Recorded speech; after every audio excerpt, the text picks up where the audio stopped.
911, what's your emergency? I'm freaking out.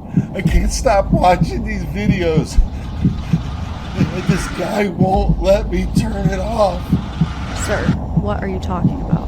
He's this big bald guy. He's raising his hands up in the shape of horns. What is that about? Oh boy, we've got a code 666. What the hell is that? Mother, man.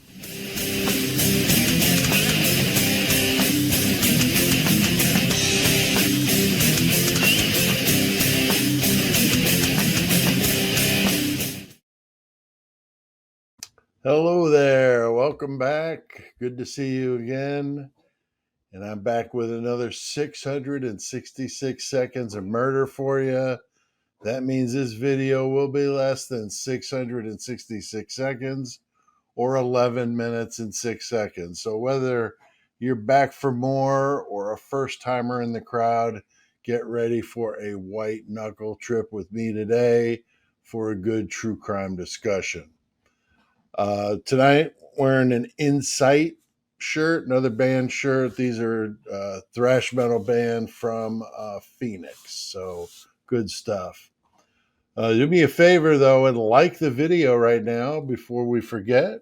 If you're not a subscriber, please consider doing that before you leave. And drop a comment below and let us know what you think. It helps the channel grow. It helps the video get out there to more people. Now, most of us following the Idaho 4 case have heard about the new court docs that dropped on Thursday night. I was right in the middle of a live with Devil's Advocate, so I didn't get a look at it until yesterday and watched some good content on it.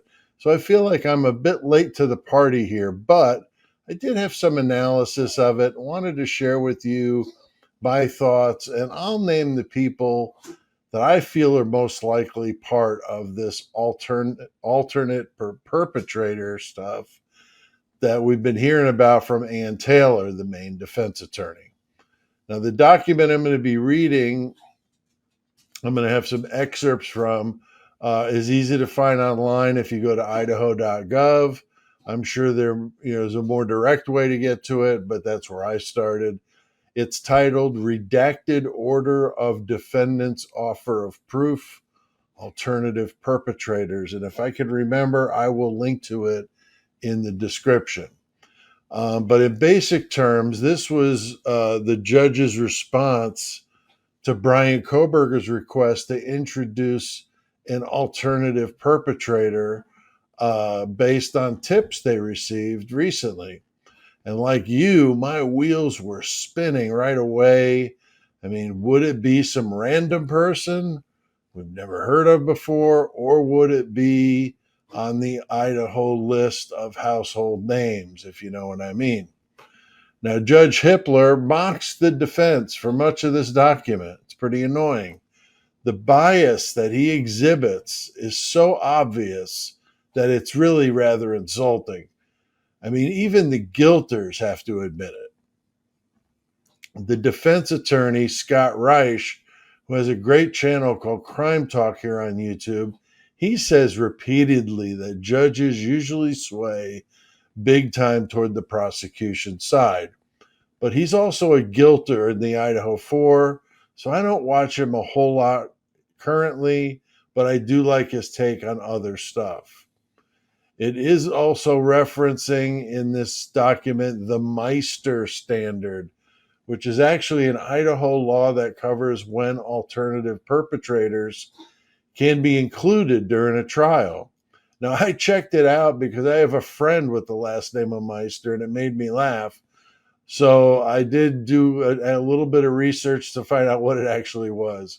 But Hippler goes on to say that the defense failed to prove the evidence it could to bring, that stuff in, and it did not meet the Meister standard. So that's what that's about.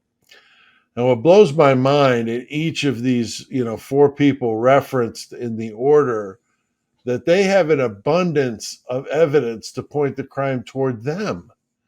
There's not one piece of legitimate evidence we've heard to date that puts Brian Koberger in that house from 406 to 4:19 a.m. on November 13th, 2022. We've heard zero evidence that he knew any of the victims, no evidence that he stalked them or anything like that at all. And don't get me going on that DNA evidence, because I'm sure there's somebody in the crowd or more that want to bring that up, because a single skin cell that was only 18% of what would be needed to make the evidence usable in court is not DNA evidence, in my opinion. It is evidence, but it's not what you think it is. Transfer DNA, touch DNA, whatever you want to call it, is not even allowed in most countries. Australia doesn't allow it. I interviewed an Australian federal police officer about the subject last year, and we went over this. So if you're interested in that, I'll try to link to that in the description as well. But I did a video on the DNA, long form video. So, we've just heard no evidence in my opinion, but yet we don't test the DNA found underneath the victim's fingernails. In the form of Maddie Mogan's got 3 different unidentified male DNA samples under her fingernails. We don't test that. And that makes absolutely no sense. Now, the defense claimed that of the 4 alternatives, 3 of them were socially connected to one or more of the victims. The prosecution dug deep to find with Kohberger, but wasn't able to. They couldn't. Why? Because it doesn't exist. He didn't really know any of them and was not socially connected to anybody at all. He spent a lot of time alone and was an introvert with a diagnosis of autism spectrum disorder. I mean, to be vilified for having a medical condition is pretty damn low, if you ask me. 3 of the 4 interacted with one or more of the victims at social events in the hours before the attack. Yet Hitler doesn't feel there's enough to give them a good look. Unbelievable. Then the redactions start. All sloppy, like with a black marker, like you were in 4th grade, kind of sloppy. How behind the times are these people over there and running the show in Idaho? What is going on? Eventually, we get to see 2 of the alternatives are within walking distance to the King Roadhouse, and we're familiar with the layout of the home. Now get this one. With these 2, they provided DNA and spoke to police and cooperated. But for some reason, these cops didn't want to test the blood evidence on the handrail and the DNA inside that's still untested, and no one seems to care. I've said it so many times before. In a death penalty case just like this, every single sample should be analyzed. There's no reason not to do it unless you're trying to cover for somebody. There is no other reason. It's not to save a couple of bucks. I'm not buying it. Now, when it comes to the 4th alternative perpetrator, he's apparently an unknown person to us, to the people that have been following this case. And the order said that he had a passing contact with one of the victims, observing her shopping one day, follows her to the exit, and then made it look like he was going to go talk to her, but then decided against it. But let's be honest, guys, how many of us have chickened out when approaching a good-looking woman? He was found on video surveillance after she reported him, and he cooperated with the police and was ruled out. So, one more time, 3 of the 4 of these guys had a social connection with at least one of the victims, knew the layout of the house, and even was with them socially hours before the attacks. Yet, that's not enough.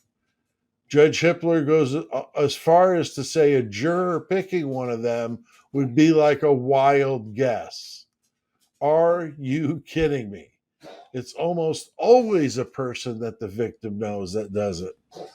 I mean, it's just honestly, it's infuriating. Add insult to injury, Hitler has the balls to say it would likely be someone, or it wouldn't be likely someone who lived close to the perpetrator, or excuse me. Hitler had the balls to say that it wouldn't be likely someone would have lived close to the crime because the perpetrator was seen driving to the crime scene. Seriously, still with that nonsense with the vehicles, when it's been proven over and over again. There was all kinds of these vehicles. They get confusing. You can't see anything to distinguish one from the other. It's just totally false. So because of that, he's going to say it can't be someone who didn't have to drive there. I mean, that's just stupid. Now, I'm going to speculate here. So everything I claim here is alleged. No one is guilty of anything. And, you know, really, when you think about it, it's not too difficult to come up with a short list. When it comes to who lived close by, I could see several options here. I mean, you got to think Enan Harsh. In the early days, he was definitely a goofy SOB. Well, a lot of people found him very suspicious, and he did live close by. Then there's Matt Moyer, the creepy dude who lived behind the King Road house up on that hill. There's, of course, Jack Decor, the ex-boyfriend of Kaylee. He should have been number one until thoroughly vetted. Not a few days later, thoroughly vetted. I mean, his shaky, I was sleeping alibi does not hold a whole lot of water. Now, Jack's roommate, Adam Lotta, also fits the description, and he was at the corner club that night, but not working. He's the same Adam who Maddie told everything to. And you can't count out the other Jack. How can we forget Jack Showalter? He's the one that was originally known as Hoodie Guy. He warned the girls on the way to the grub truck that they're going to get you girls for that.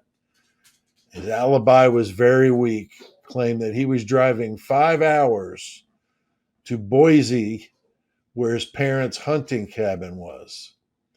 And I'd like to know how that's any better of an excuse than Brian saying he was driving around at night, looking at the stars, or whatever you want to say he was doing.